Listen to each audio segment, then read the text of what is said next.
Thank you for watching this video. Subscribe to my channel.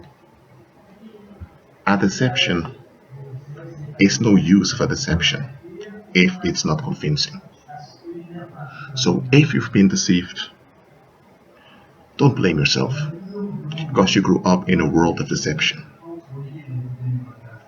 Straight up, you were born and you grew up in a world of deception. So there was no other way for you than to be deceived. So don't feel bad about yourself, don't condemn yourself, don't look down on yourself. Such things happen. But for those that follow Christ, I want to inform you about one thing about deception that many overlook. A deception, by its very nature, has to be simple. I just said it. A deception has to be simple. Why does deception have to be simple? It's because most people are not willingly to take the mental efforts to do deep research. Or that's why people don't look at the bigger picture. Because to look at the bigger picture, in the beginning, it takes some effort. After a while, you're used to it. But that effort, most people don't want to do it. Most people want things served to them on a silver plate. So a deception, it has to be simple, but at the same time, it has to be outrageous. The more outrageous the deception is, the more likely it is that people will believe it. Why? Because people are often simple-minded. People that are relief-centered are often simple-minded. They cannot fathom how someone could lie about something. So, I'll tell this. If someone would tell you that the sky is yellow or that the sky is pink, you can easily say to them, look, you need help. Because obviously, there is no such thing as a pink sky, naturally. But if someone came to you with some scientific theory, and that scientific theory contained facts, not say many facts, then you're already convinced by the facts because you appreciate the facts. But because you're hooked up at the facts, you're led astray, and you're being led away from the truth.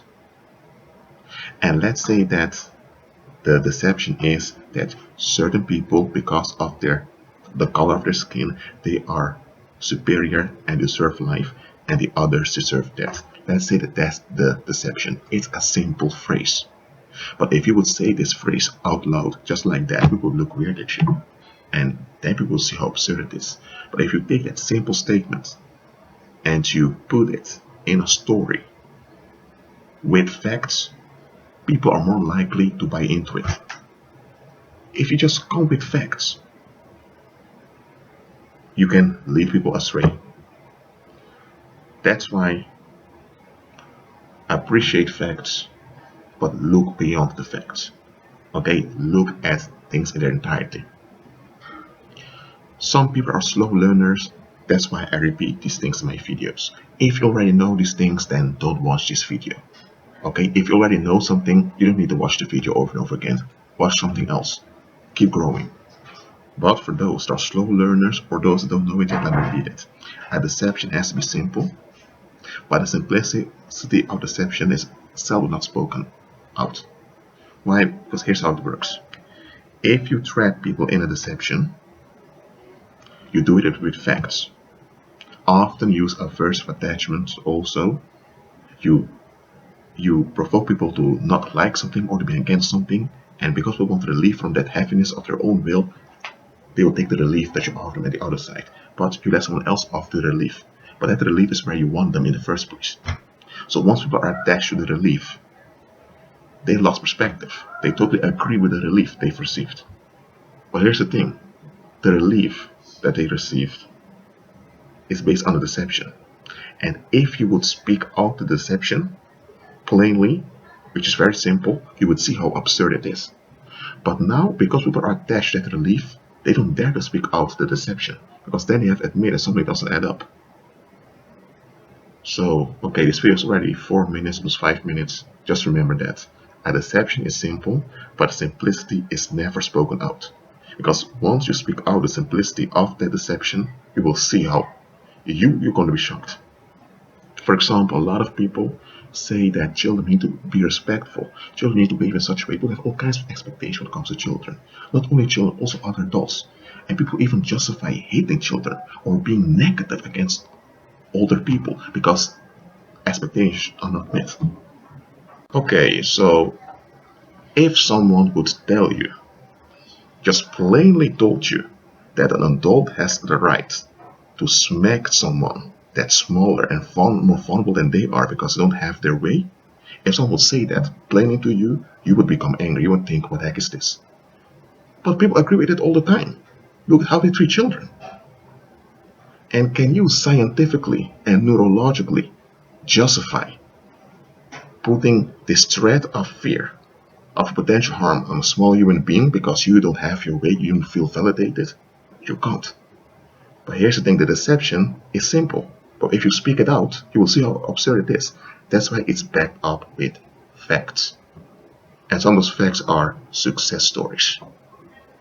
You have a lot of people that treat their children this way and they operate in society. And because they operate in society and people are not bothered by them, you say they ended up well. There's nothing wrong with it. But those same grown-ups who went through that treatment, they are agreeing with a lot of policies of the government they shouldn't agree with. Why they don't dare to question it? Because they have the association in their mind that authority is sacred. If you question it, the idea of punishment itself makes them freeze in their thinking, so they can't think straight. But they function well, so they end up alright. Is that true? No, it's a lie. So again, a deception is simple, but simplicity is never acknowledged, because if you would speak it out, then you would see the difficulties of it. And that's how it is with many attitudes of worldly people. If you would speak out what they really want, then you will see the problem of it. That's the issue with sin. The issue with sin is not the thing people are longing for most of the time, but why they want it, how they relate to it. If you speak that out, you will see why the sin is so horrible. But okay, that's it for now. Agree to Christ. My lessons about start soon. Be at peace.